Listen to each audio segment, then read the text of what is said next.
INB news కు స్వాగతం. Bulletin లో ముందుగా హెడ్లైన్స్ చూద్దాం. భారత్ బైకట్ పిలుపుతో మాల్దీవులపై తీవ్ర ప్రభావం. ఆందోళన వ్యక్తం చేసిన ఆ దేశ మాజీ అధ్యక్షుడు.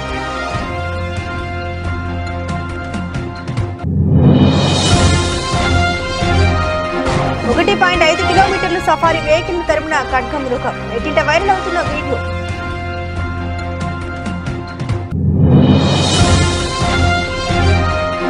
అద్దెంకుల వైసీపీ సిద్ధం సభ. సీఎం జగన్ ఎన్నికల మేనిఫెస్టోను ప్రకటించే ఛాన్స్.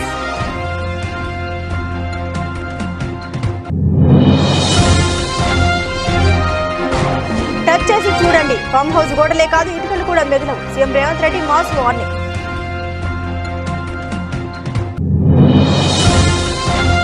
ఈ నెల 14వ తేదీన వైసీపీలో చేరనున్న మాజీ మంత్రి ముద్రగడ పద్మనాభం. మీడియాకు వివరించిన ముద్రగడ,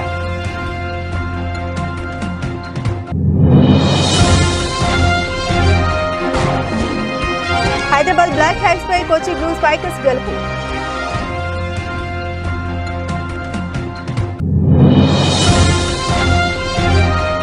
మహారాణి రుక్మిణి ధ్యేయంగా Ritu Varma first look release చేసిన చిత్ర యూనిట్.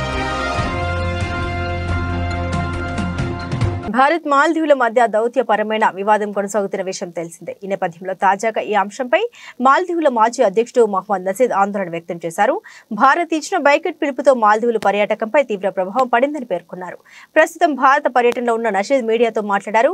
భారత్ బైకట్ పిలుపు మాల్దీవుల పర్యాటక రంగంపై తీవ్ర ప్రభావం పడింది. దీనిపై నేను చాలా ఆందోళన చెందుతున్నాను. ఈ పరిస్థితి నెలకొన్నందుకు మాల్దీవుల ప్రజలను క్షమించండి. సెలవుల్లో మాల్దీవులకు రండి అని మేము భారతీయ ప్రజల్ని కోరుతున్నాం. మా ఆతిథ్యంలో ఎలాంటి మార్పు ఉండదు. ఇరు దేశాల మధ్య సాధారణ పరిస్థితులు నెలకొనాలి. భారత పర్యటనలో భాగంగా ప్రధానమంత్రి నరేంద్ర మోదీని కూడా కలిశాను. నేను ఆయన మద్దతుదారుని, ఆయనకు శుభాకాంక్షలు తెలుపుతున్నా అని నషీద్ తెలిపారు. భారత్ ఎంతో బాధ్యతాయుత దేశమని ఈ సందర్భంగా మహమ్మద్ నషీద్ వెల్లడించారు. మాల్దీవులతో భారత్ కు చారిత్రాత్మక సంబంధాలు ఉన్నాయని గుర్తు చేశారు. ఇదే సందర్భంగా భారత్ సైనిక సిబ్బందిని వెనక్కి తీసుకోవాలని ప్రస్తుత అధ్యక్షుడు మయిజ్ తీసుకున్న నిర్ణయంపై కూడా ఆయన స్పందించారు. ఈ విషయంలో ఇరు దేశాలు చర్చించుకోవాలని సూచించారు.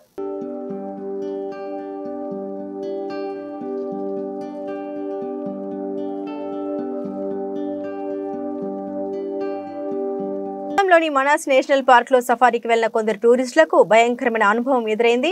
వారి వాహనాన్ని ఒక ఖడ్గ మృగం వెంబడించింది. ఈ ఘటన ఎప్పుడు జరిగిందో తెలియదు, కానీ ప్రస్తుతం వీడియో సోషల్ మీడియాలో తెగ వైరల్ అవుతుంది. మానస్ జాతీయ పార్క్ లోని బన్స్ మారీ ఫారెస్ట్ జోన్ లో పర్యాటకులతో సఫారీకి వెళ్లిన జీపును ఒక ఖడ్గ మృగం వెంటాడింది. ఏదో 100-200 మీటర్లు కాదు, ఏకంగా 1.5 కిలోమీటర్లు వారి జీపును తరిమింది. ఎంతకీ అది ఆగకపోవడంతో జీపు డ్రైవర్ వేగం పెంచాడు. దీంతో అది నెమ్మదించింది. దీనంతా ఆ జీప్ లో ఉన్న పర్యాటకుడు తన కెమెరాలో బంధించాడు. ఖడ్గ మృగాలు పర్యాటకుల్ని తరమడం ఇదే మొదటిసారి కాదు. 2022లో కూడా కజిరంగా జాతీయ పార్క్ లో సఫారీకి వెళ్లిన పర్యాటకుల జీపులను ఓ రైనో గుంపు వెంబడించింది. అటవీ మార్గంలో వెళ్తున్న జీపును పొదల్లో ఉన్న ఖడ్గ మృగాలు సుమారు 2 కిలోమీటర్ల వరకు తరిమాయి. కాగా ఎన్నో రకాల జంతువులు, పక్షులు, పురులకు నెలవుగా ఉన్న మానస్ నేషనల్ పార్కుకు 1985లో యునెస్కో వరల్డ్ హెరిటేజ్ సైట్ గా గుర్తింపు లభించింది.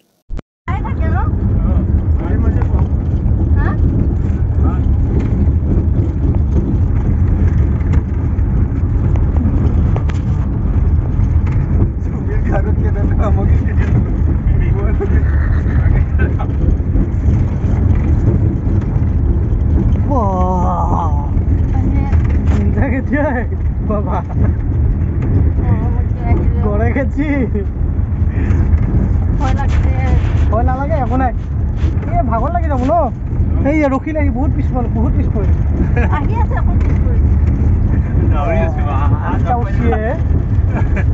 গোটেই এনাৰ্জি সি আজি লগাই দিছি।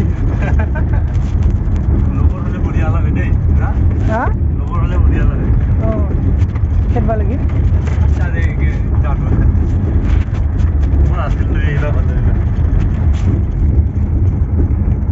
వైసీపీ అధినేత సీఎం జగన్మోహన్ రెడ్డి సిద్ధం సభల పేరిట ప్రజల్లోకి వెళ్తున్న విషయం తెలిసిందే.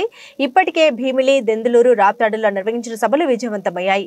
ఈ సభల్లో సీఎం జగన్ పాల్గొని కార్యకర్తలు ప్రజలను ఉద్దేశించి ప్రసంగించారు. తాజాగా ఆదివారం చివరి సిద్ధం సభ అద్దంకి నియోజకవర్గంలో జరగనుంది. నియోజకవర్గంలోని మెదరమెట్ల వద్ద కోల్కతా చెన్నై జాతీయ రహదారి పక్కనే సుమారు 200 ఎకరాల సువిశాల మైదానంలో ఈ సభను నిర్వహించడానికి వైసీపీ నేతలు భారీ ఏర్పాట్లను చేశారు.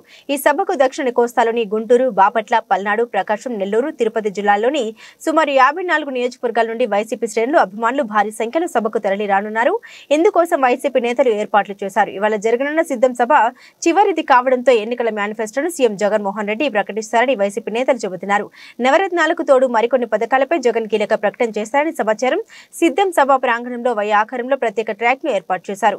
వైనాట్ 175 అంటూ పెద్ద బోర్డును ఏర్పాటు చేశారు. చివరి సిద్ధం సభ కావడంతో సీఎం జగన్ కార్యకర్తలకు ఏం సందేశం ఇస్తారనే అంశంపై ఆసక్తి నెలకొంది. మరోవైపు టీడీపీ, బీజేపీ, జనసేన పార్టీల పొత్తులు ఖరారైన తర్వాత సిద్ధం బహిరంగ సభ జరుగుతూ ఉండడంతో సభా వేదికగా సీఎం జగన్ ఆ 3 పార్టీల పొత్తుపై ఎలా స్పందిస్తారనే అంశం ఏపీ రాజకీయ వర్గాల్లో ఆసక్తికరంగా మారింది. పిడుగులు పడినను పట్టదులే, అడుగుకి అలసట పుట్టదులే, ఈ గురి ఎప్పుడు తప్పదులే, పదమంట పదమంట. జై జై జై జై జై జగనంటూ సై సై సై సై నీ సాగే లేరంటూ. జై జై జై జై జై జగనంటూ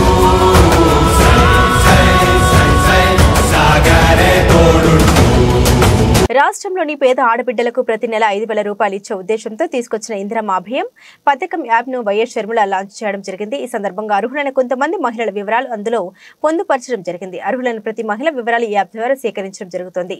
ఈ పథకం అమలు కావాలంటే కాంగ్రెస్ పార్టీ అధికారంలోకి రావాలి, పేద కుటుంబాలకు అండగా ఉండాలని కాంగ్రెస్ పార్టీ ఈ పథకాన్ని ప్రారంభించింది.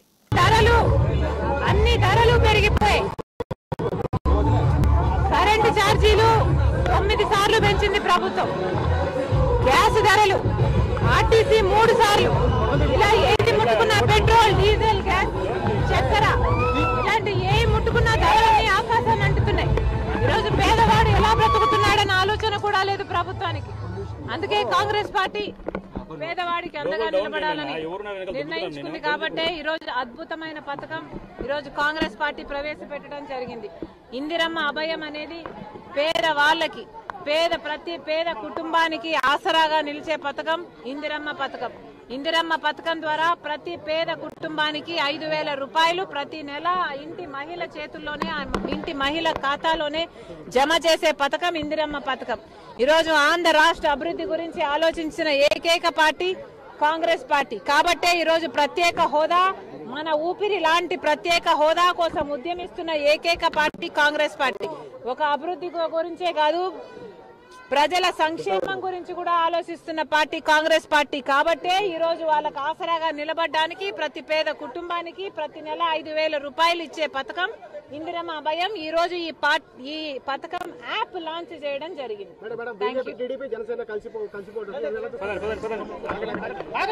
అందరూ దొంగలే, ఎందుకు కలుస్తున్నారో చంద్రబాబు గారు సమాధానం చెప్పాలి. మనకు పోలవరం ఇచ్చారని కలుస్తున్నారా? మనకు ప్రత్యేక హోదా ఇచ్చారని కలుస్తున్నారా? మనకు రాజధాని ఇచ్చారని కలుస్తున్నారా? 5 సంవత్సరాలు మీరు బీజేపీ పార్టీతో పొత్తు పెట్టుకున్నారు. పొత్తు పెట్టుకొని కూడా ప్రజలకు న్యాయం చేయకపోతే మరి మళ్ళీ అదే బీజేపీ పార్టీతో ఎందుకు కలుస్తున్నాడో చంద్రబాబు గారు ఆంధ్ర రాష్ట్ర ప్రజలకు సమాధానం చెప్పాలి. ఈ రోజు మైలవరం నియోజకవర్గం కొండపల్లిలో జరిగిన రచ్చబండ కార్యక్రమానికి హాజరైన ప్రజలకు, కార్యకర్తలకు, అభిమానులకు ఏపీ కాంగ్రెస్ అధ్యక్షురాలు వైఎస్ షర్మిల ధన్యవాదాలు తెలియజేశారు. ఆంధ్ర రాష్ట్ర ప్రజలకు బీజేపీ వెన్నుపోటు పొడిచింది. జగన్ అన్న, చంద్రబాబు బీజేపీ తొత్తులుగా మారని విమర్శించారు. చంద్రబాబు ముఖ్యమంత్రికి ఉన్నప్పుడు మెగా డిఎస్సీ వేస్తారని కేవలం 7,000 ఉద్యోగాలు మాత్రమే ఇచ్చారు. ఇక జగన్ అన్న మెగా డిఎస్సీ అంటూ దగా డిఎస్సీ తెచ్చారు. వీరిద్దరిలో ఎవరు అధికారంలోకి వచ్చినా ఉపయోగం లేదన్నారు. 10 సంవత్సరాలు అధికారంలో ఉన్న బీజేపీ రాష్ట్రానికి ఇచ్చిన ఏ ఒక్క హామీ కూడా నిలబెట్టుకోలేదు. పేద ఆడబిడ్డలకు అండగా ఉండడానికి ఇందిరమ్మ అభయం పేరుతో ఓ పథకాన్ని తీసుకొచ్చాం. ఈ పథకం ద్వారా ప్రతి నెల 5,000 రూపాయలు ఆ ఇంటి మహిళ పేరు మీద ఇవ్వనున్నాం. కేంద్రంలో అధికారంలోకి వచ్చిన, రాష్ట్రంలో అధికారంలోకి వచ్చిన ఈ పథకం అమలు చేస్తామని షర్మిల హామీ ఇచ్చారు. కాంగ్రెస్ అధికారంలోకి వస్తే ప్రత్యేక హోదా, రాజధాని, పోలవరం నిర్మాణంతో పాటు ఇందిరమ్మ అభయం కూడా వస్తుంది. రాజన్న సంక్షేమాన్ని తిరిగి తెచ్చుకోవాలంటే కాంగ్రెస్ పార్టీకి ఓటు వేసి గెలిపించండి ఆమె కోరారు. అంటే కేంద్ర ప్రభుత్వము ఆ రాష్ట్రంలో పెట్టే కంపెనీలకు అసలు ట్యాక్సులు ఉండవు, ఎక్సైజ్ డ్యూటీలు ఉండవు. కాబట్టి పరిశ్రమలు పెట్టడానికి పరిశ్రమవేత్తలు ఉరుక్కుంటూ వస్తారు. పెద్ద పెద్ద పరిశ్రమలు పెడితే మన రాష్ట్రంలో అభివృద్ధి జరుగుతుంది, మన బిడ్డలకు ఉద్యోగాలు వస్తాయి. స్పెషల్ స్టేటస్, ప్రత్యేక హోదా అన్నది మన రాష్ట్రంలో ఎందుకు ముఖ్యమో అంటే అభివృద్ధి కోసం ముఖ్యం. స్పెషల్ స్టేటస్ మన రాష్ట్రంలో ప్రత్యేక హోదా వస్తే కేంద్రం నుంచి మన రాష్ట్రానికి వచ్చే నిధులు కూడా అద్భుతంగా వస్తాయి. మన రాష్ట్రంలో ఏది కావాల్స్తే అది, ఏది అవసరమైతే అది ఖర్చు పెట్టుకోవడానికి వీలుంటుంది. ఇప్పుడు మనకు రాజధాని కూడా లేదు. ఉందమ్మా రాజధాని? కనీసం రాజధాని కూడా లేదు. చుట్టుపక్కల రాష్ట్రాలందరికీ బెంగళూరు అయితేనేమి, చెన్నై అయితేనేమి, హైదరాబాద్ అయితేనేమి పెద్ద పెద్ద రాజధానిలు కట్టుకున్నారు, వేగంగా దూసుకుపోతున్నాయి. మనం మాత్రం ఇది మా రాజధాని అని చెప్పుకునేటట్టు మన కనీసం తలెత్తుకొని ఇది మా రాజధాని అని చెప్పుకునేటట్టు మన కనీసం ఒక రాజధాని కూడా లేకపోయే. మరి ఏమి అభివృద్ధి జరిగినట్టు? ఏం అభివృద్ధి జరిగినట్టు? ఎక్కడ వేసిన గొంగలి అక్కడే. 10 సంవత్సరాల కింద ఎక్కడున్నామో ఇప్పుడు కూడా అక్కడే ఉన్నాం. అలాగే ఉన్నాయి మన బతుకులు. ప్రపంచమంతా వేగంగా ముందుకు వెళ్లిపోతుంది. మనం మాత్రం ఒక్క అడుగు కూడా ముందుకు వేయకపోతే ఈ 10 సంవత్సరాలలో 10 ఏళ్లు మొత్తము అందరూ అభివృద్ధి చెందితే మనం మటుకు 25 ఏళ్లు వెనక్కి వెళ్ళాం. ఇది మన రాష్ట్రంలోని పరిస్థితి. బిడ్డలకు ఉద్యోగాలు వస్తున్నాయమ్మా, బిడ్డలు చదువుకుంటున్నారు. ఈరోజు డిగ్రీలు, పీజీలు చదువుకుందాం అనుకుంటే ఆ రోజుల్లో రాజశేఖర రెడ్డి గారు ఉన్నప్పుడు ఫీజు రీయింబర్స్మెంట్ ఉండేనా అమ్మా? ఫీజు రీయింబర్స్మెంట్ రాజశేఖర రెడ్డి గారు చెప్పిన మాట, పెద్ద చదువులు ఏ బిడ్డ చదువుకోవాలైనా మీరు డాక్టర్ అయితారా, మీరు ఇంజనీర్ అయితారా, మీరు ఎంబీఏ చేస్తారా, మీరు ఎంసీ. మేడ్చల్ ప్రజాదీవన సభలో ముఖ్యమంత్రి రేవంత్ రెడ్డి బీఆర్ఎస్ నేతలపై నిప్పులు చెరిగారు. 6 నెలల్లో మా ప్రభుత్వం కూలుతుందని కొందరు మాట్లాడుతున్నారు. మేము అల్లా టప్పాగా అధికారంలోకి వచ్చిన వాళ్ళం కాదు. ఈ ప్రభుత్వాన్ని కూల్చేంత మొనగాడు ఎవడైనా ఉన్నారా అని అన్నారు. మన ప్రభుత్వాన్ని పడగొట్టాలని చూస్తే ఫామ్ హౌస్ గోడ్లే కాదు ఇటుకలు కూడా మిగలవంటూ స్ట్రాంగ్ వార్నింగ్ ఇచ్చారు సీఎం రేవంత్ రెడ్డి. కేంద్ర రాష్ట్ర ప్రభుత్వాల మధ్య సఖ్యత లేకపోవడంతో గత 10 ఏళ్లలో ఈ ప్రాంతం అభివృద్ధి ఆగిపోయింది. ప్రజా ప్రభుత్వం అధికారంలోకి రాగానే సమస్యల్ని వేగంగా పరిష్కరించి అభివృద్ధి పనులు ప్రారంభిస్తున్నాం. రైతు బిడ్డ ముఖ్యమంత్రిగా ఉంటే మీ కడుపు కాలుతుందా, కళ్ళు మండుతున్నాయా? ఆడబిడ్డలకు ఉద్యోగాలు ఇవ్వడం లేదని కవిత మాట్లాడుతున్నారు. మేము భర్తీ చేసిన 30,000 ఉద్యోగాల్లో 43% ఆడబిడ్డలకు ఉద్యోగాలు ఇచ్చాం. లెక్కలతో సహా పేర్లతో సహా చెప్పేందుకు మేము సిద్ధంగా ఉన్నాం. చేతనైతే మీ అయ్యను అసెంబ్లీకి పంపండి, లెక్కలు చెబుతాం. ధర్నా చౌక్ వద్దన వాళ్ళు ఇవాళ సిగ్గు లేకుండా వెళ్లి ధర్నా చౌక్ లో ధర్నా చేస్తున్నారు. మంత్రివర్గంలో ఒక మహిళ కూడా అవకాశం ఇవ్వకపోతే అయ్యను అడగండి. వాళ్ళు కూడా ఇప్పుడు మహిళల గురించి మాట్లాడుతున్నారు. లక్షల కోట్లతో కట్టిన ప్రాజెక్టు 3 లెక్క కూలిపోయింది. హరీష్ రావు మేడిగడ్డకు రమ్మంటే రాడు, అసెంబ్లీలో మైక్ ఇస్తే చెప్పడు. 10 ఏళ్లలో జవహర్ నగర్ డంపింగ్ యార్డ్ సమస్యను కూడా తీర్చలేకపోయారు. మేడ్చల్ ప్రాంతానికి ఐటీ పరిశ్రమలు రావాలి, భూముల విలువలు పెరగాలి. ఈ ప్రాంతాన్ని అభివృద్ధి చేసే బాధ్యత మీ అన్నగా నేను తీసుకుంటా. 400 సీట్లు వస్తాయంటున్న మోదీ రాష్ట్రాల్లో పార్టీలతో ఎందుకు పొత్తులు పెట్టుకుంటున్నారు? ఎన్డీఏను అతల బొంతగా ఎందుకు మారుస్తున్నారు? మోదీ పాలనకు ఇక కాలం చెల్లింది. దేశంలో కాంగ్రెస్ అధికారంలోకి రాబోతుందన్నారు సీఎం రేవంత్ రెడ్డి. ఇయాల మిత్రులారా, పిసిసి అధ్యక్షుడిగా 4 కోట్ల ప్రజల్ని తెలంగాణ నలుమూలలో తిరిగి ప్రజలని కలిసి ప్రజా సమస్యల మీద కొట్లాడి ప్రజల దగ్గరికి వెళ్లి అభయ హస్తం ద్వారా 6 గ్యారెంటీలను ప్రజలకు వివరించి తెలంగాణకు పట్టిన చీడ పీడ కేసీఆర్ కుటుంబాన్ని వదిలించాలని ప్రజలకు విజ్ఞప్తి చేస్తే ప్రజలందరూ ఇవాళ వాళ్ళను చీత్కరించి ఇవాళ కాంగ్రెస్ పార్టీకి పట్టం కట్టిండ్రు. ఇవాళ మీరు చూస్తున్నారు, వచ్చిన నెల నుంచి మనమేమో అల్లా తప్పగా రాలే, అడుక్కొని రాలే, అయ్య పేరు చెప్పుకొని రాలే, లేకపోతే అడుక్క తిని రాలే. నిటారుగా నిలబడి కొట్లాడి కాంగ్రెస్ పార్టీ కార్యకర్తలు జెండా మోస్తే మీరు అభిమానంతో గుండెల్లో పెట్టి చూసుకుంటే సోనియమ్మ మీద, మల్లికార్జున ఖర్గే గారి నాయకత్వం మీద నమ్మకంతో ఇవాళ కాంగ్రెస్ పార్టీని గెలిపించారు. 65 మంది శాసనసభ్యులు ఈరోజు ముఖ్యమంత్రిగా, సిఎల్పి నాయకుడిగా మనల్ని ఎన్నుకుంటే మనం ఇవాళ ఉన్నాం. ఇవాళ సంపూర్ణమైన మెజార్టీతో మనం అధికారంలోకి వచ్చినాం. కానీ వాడొకడు వీడొకడు మోపయ్యి అట్లెట్లుంటది, 6 నెలలనే పోతుంది, 3 నెలలనే కూలుతుంది అని అంటారు. నేను అడుగుతున్న మిత్రులారా, అంత మొనగాడెవడని మాజీ మంత్రి ముద్రగడ పద్మనాభం వైసీపీలో చేరికకు ముహూర్తం ఖరారైంది. నెల 14న ఆయన వైఎస్ఆర్ కాంగ్రెస్ పార్టీ కండువా కప్పుకోనున్నట్లు ముద్రగడ తెలిపారు. ముద్రగడ వెంట ఆయన కుమారుడు గిరిబాబుతో పాటు పలువురు కాపు సంఘం నేతలు కూడా వైసీపీలో చేరనున్నారు. కిర్లపూడి నుండి భారీ సంఖ్యలో అనుచరులతో తాడపల్లికి తరలి వెళ్లి ముఖ్యమంత్రి జగన్మోహన్ రెడ్డి సమక్షంలో ముద్రగడ పార్టీలో చేరనున్నారు. ఇటీవల కిర్లంపూడిలోని ముద్రగడ నివాసంలో ఆయనతో వైసీపీ సీనియర్ నేతలు భేటీ అయిన విషయం తెలిసిందే. ఈ భేటీలో వైసీపీలో చేరతారని వారికి ముద్రగడ హామీ ఇచ్చారు. అంతేకాదు ఎలాంటి పదవులు ఆశించకుండా పార్టీకి తన సేవలు అందిస్తామని వైసీపీ నేతలకు ముద్రగడ తెలిపారు. తాడేపల్లి అనుకుంటానండి, ఇంకా ప్లేస్ వెన్యూ చెప్పలేదండి, వెళ్తున్నామండి. అయ్యా ఇంకా నేను ఇంకా పిలిపివ్వలేదు సార్. అయ్యా నేను చూసుకున్నానండి. మీరు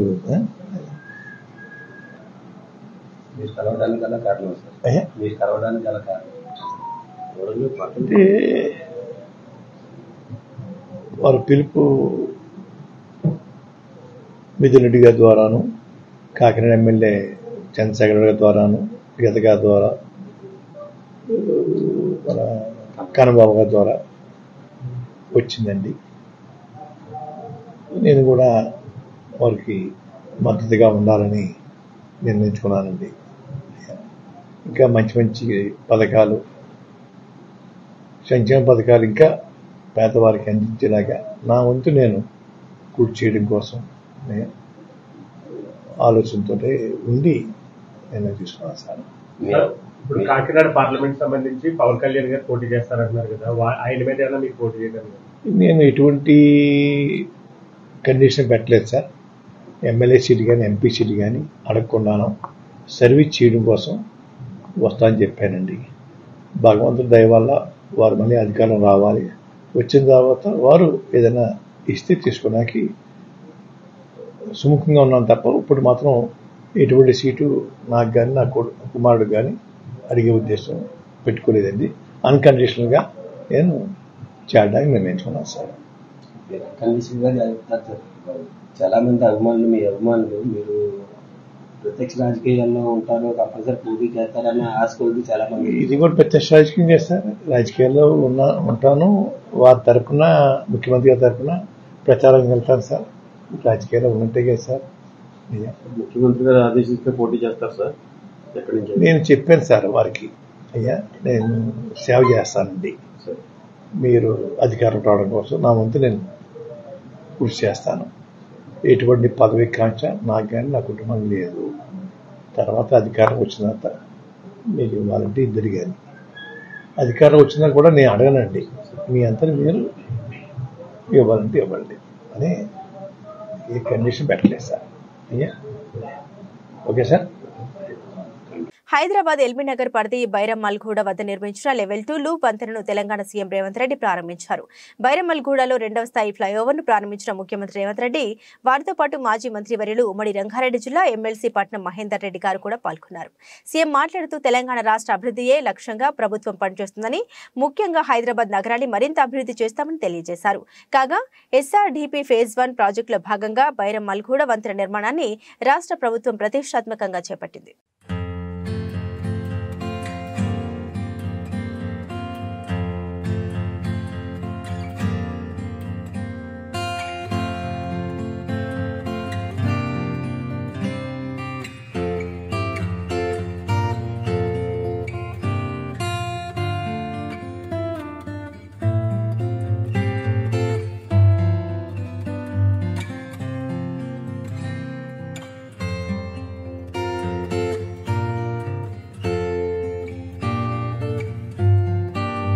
మహిళల సంక్షేమం కోసం ఎద్దుపెంటలో కేడీసీసీ బ్యాంకు కొత్త బ్రాంచ్ను ప్రారంభించినట్లు ఆర్థిక శాఖ మంత్రి బుగ్గన రాజేంద్రనాథ్ వెల్లడించారు. ఎన్నో ప్రహసనాలు దాటి నాబార్డ్, రిజర్వ్ బ్యాంకులతో అనుమతులు పొంది డోన్ నియోజకవర్గంలోని సీతారామపురం, నేరేడుచర్ల, ఎద్దుపేటలో కేడీసీసీ బ్యాంకులను ఏర్పాటు చేశామన్నారు. గుండాల క్షేత్రం బీసీ రెసిడెన్షియల్ స్కూల్, 100 పడకల ఆసుపత్రి, ప్రతి ఊర్లో రహదారులు నిర్మించి అభివృద్ధికి చిరునామాగా డోన్ను తీర్చిదిద్దినట్లు మంత్రి పేర్కొన్నారు.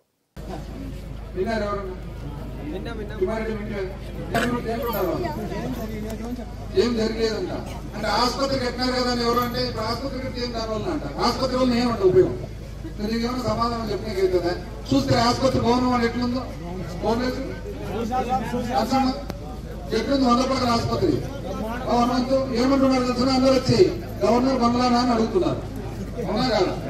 కానీ మన ప్రతిపక్షం ఎవరైతే అభ్యర్థి అని వచ్చినారో ఆ అభ్యర్థి కూడా ఎవరో అభ్యర్థి అర్థం కావడం, ఒక అభ్యర్థి అంటారు, వచ్చే వారం మళ్ళీ ఇంకొక అభ్యర్థి అంటారు, మళ్ళీ 3వ వారం అసలు ఇంకో తమాష చూసినారు మీరు, తెలుగుదేశం పార్టీ ఆఫీస్ చూసినారు ఎక్కడ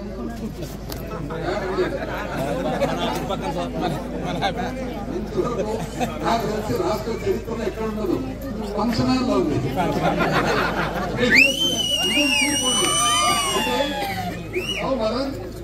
ఫంక్షన్ లాగా ఉండేది, ఫంక్షన్ హాల్ నుంచి నడుపుతున్నారు. ఏమనంటే మేము చానేళ్ళ నుంచి రాజకీయాలు చేస్తున్నాం, ఇల్లు లేదు, ఆఫీస్ లేదు, ఫంక్షన్ హాల్ నుంచి ఎవరన్నా పార్టీ నడిపే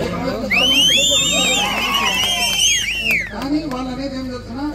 హన్మకొండ జిల్లా పరకాల పట్టణంలోని ఎమ్మెల్యే క్యాంపు కార్యాలయంలో పరకాల పట్టణ పరకాల నడికుడ ఆత్మకూరు మండలాలకు చెందిన బీఆర్ఎస్ నాయకులు కార్యకర్తలు పెద్ద ఎత్తున కాంగ్రెస్ పార్టీలో చేరారు.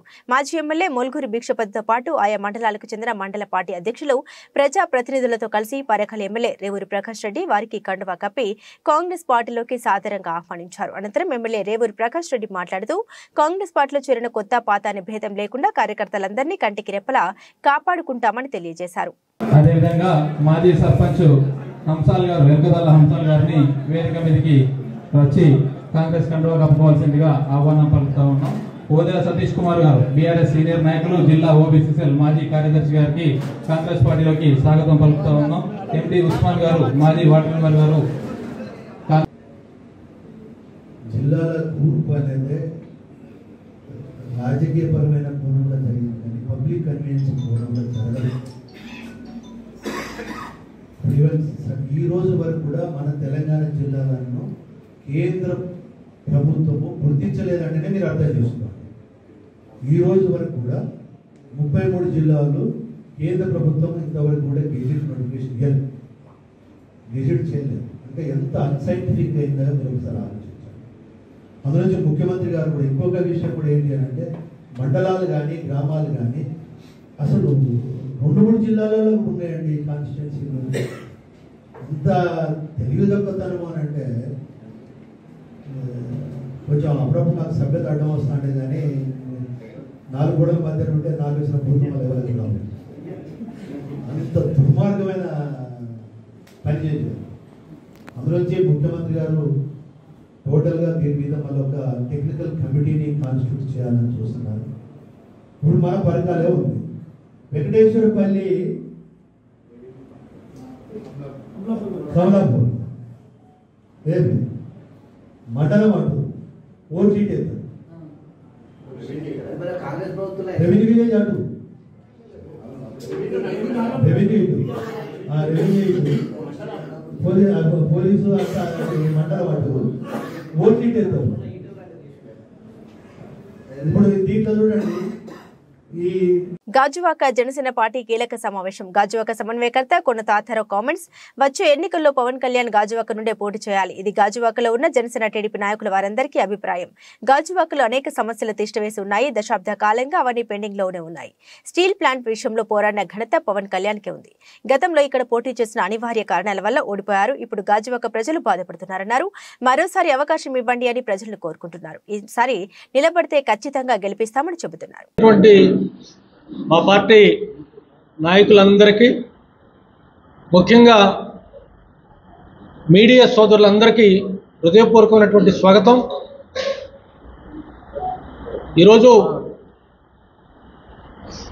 రాష్ట్రంలో ఉన్నటువంటి పరిస్థితులు బీజేపీ, తెలుగుదేశం పార్టీ, జనసేన కలిసి పోటీ చేస్తాయి అనేటువంటి సంకేతం నేను ఢిల్లీ నుంచి వస్తే రాష్ట్ర వ్యాప్తంగా ప్రజలు దానికి ఆమోదించారు. రాబోయే ప్రభుత్వం బీజేపీ, జనసేన, టీడీపీ కూటమి అనేటువంటిది ప్రజలు నిర్ధారణకు వచ్చారు. ఇది ఒక భాగం. 2019 ఎన్నికల్లో గాజువాక శాసనసభ నుంచి మా పార్టీ అధినేత శ్రీ పవన్ కళ్యాణ్ గారు పోటీ చేశారు.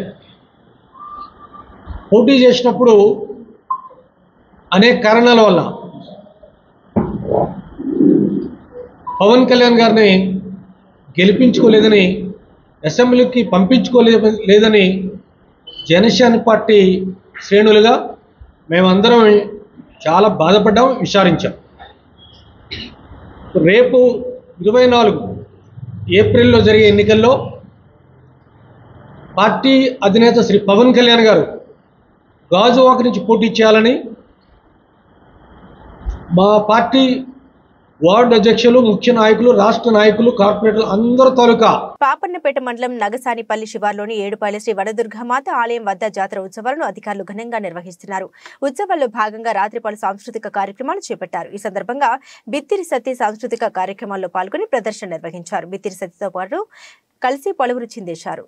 జనాలు వారిని చూసి ఆనందోత్సాహాలతో మునిగిపోయారు. ఈ కార్యక్రమంలో ఆలయ చైర్మన్ సాతెలి బాలేగౌడ్, ఈవో మోహన్ రెడ్డి ఈ కార్యక్రమంలో పాల్గొనడం జరిగింది. నేను ప్రశ్నలు అడగనీకి రాలే, మీరు డబ్బు కొడుతూ ఆడనీకి వచ్చా.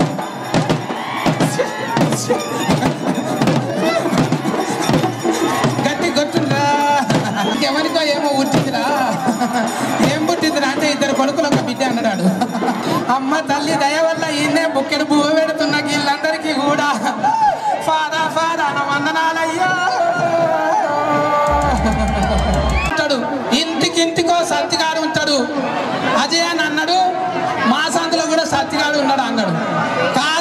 రూపే ప్రైమ్ వాలీబాల్ లీగ్ 3 సీజన్లో తమ ఆఖరి మ్యాచ్ లో విజయం సాధించిన కొచ్చి బ్లూ స్పైకర్స్ సీజన్ ను ముగించింది. హైదరాబాద్ బ్లాక్ హెడ్స్ 7వ ఓటమితో ఈ సీజన్ నుంచి వైదొలిగింది. చెన్నైలోని జవహర్లాల్ నెహ్రూ ఇండోర్ స్టేడియంలో శనివారం జరిగినటువంటి ఈ మ్యాచ్ లో కొచ్చి బ్లూ స్పైకర్స్ 15-12, 15-12, 15-11తో హైదరాబాద్ ను ఓడించింది.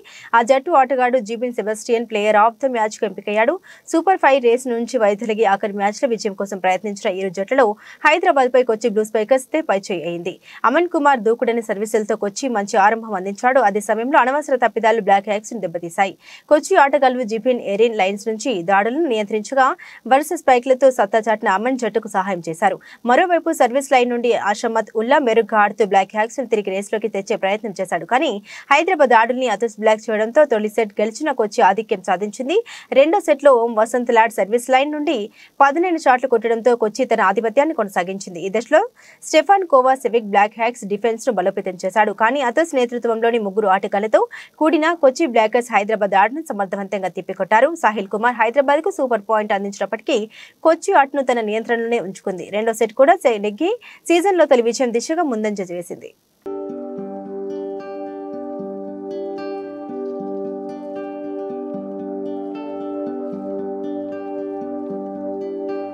తెలుగు అమ్మాయి అయిన రీతు వర్మ అనుకోకుండా అనే షార్ట్ ఫిల్మ్ తో మంచి గుర్తింపును సంపాదించుకున్నారు. దీంతో సినిమాలో అవకాశాలు అందిపించుకున్నారు. ఎన్టీఆర్ బాద్షా సినిమాలో కాజల్ అగర్వాల్ తో పాటు నటించి సినిమా కెరీర్ ని స్టార్ట్ చేశారు. ఆ తర్వాత కొన్ని సినిమాలు సెకండ్ హీరోయిన్ గానే కనిపించిన రీతు పెళ్లి చూపులు సినిమాతో మెయిన్ హీరోయిన్ గా మారి సూపర్ హిట్ ను అందుకున్నారు. ఆ తర్వాత నుండి తెలుగు తమిళంలో హీరోయిన్ గా అవకాశాలు అందుకుంటూ ముందుకు సాగుతున్నారు. కాగా నేడు మార్చి 10న రీతు వర్మ పుట్టినరోజు. దీంతో ఆమెకు అభిమానులు ఫిల్మ్ మేకర్స్ శుభాకాంక్షలు తెలియజేస్తూ వస్తున్నారు. ఈ క్రమంలోనే రీతు నటిస్తున్న సినిమా నిర్మాతలు కూడా విషెస్ చేస్తూ పోస్టులు వేస్తున్నారు. పీపుల్ మీడియా ఫ్యాక్టరీలో రీతు స్వాగ్ అనే సినిమా చేయబోతున్నారు.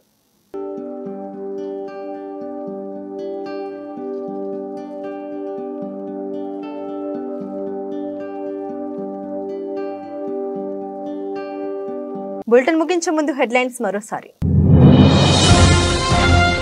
భారత్ బాయ్కట్ పిలుపుతో మాల్దీవులపై తీవ్ర ప్రభావం. ఆందోళన వ్యక్తం చేసిన ఆ దేశ మాజీ అధ్యక్షుడు.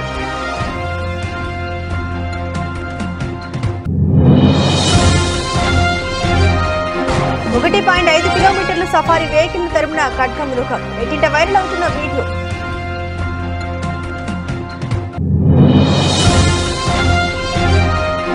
అద్దెంకుల వైసీపీ సిద్ధం సభ. సీఎం జగన్ ఎన్నికల మేనిఫెస్టోను ప్రకటించే ఛాన్స్.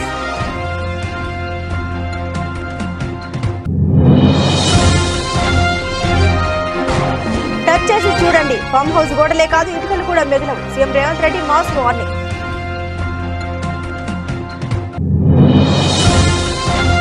ఈ నెల 14వ తేదీన వైసీపీలో చేరనున్న మాజీ మంత్రి ముద్రగడ పద్మనాభం. మీడియాకు వివరించిన ముద్రగడ.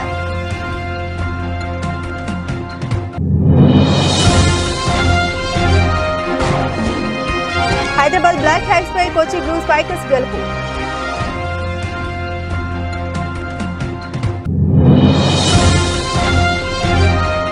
మహారాణి రుక్మిణి ధ్యేయంగా Ritu Varma. First look release చేసిన చిత్ర యూనిట్. ఇవి బులెటిన్ అప్డేట్స్. మరిన్ని అప్డేట్స్ కోసం చూస్తూనే ఉండండి News 9 Today News.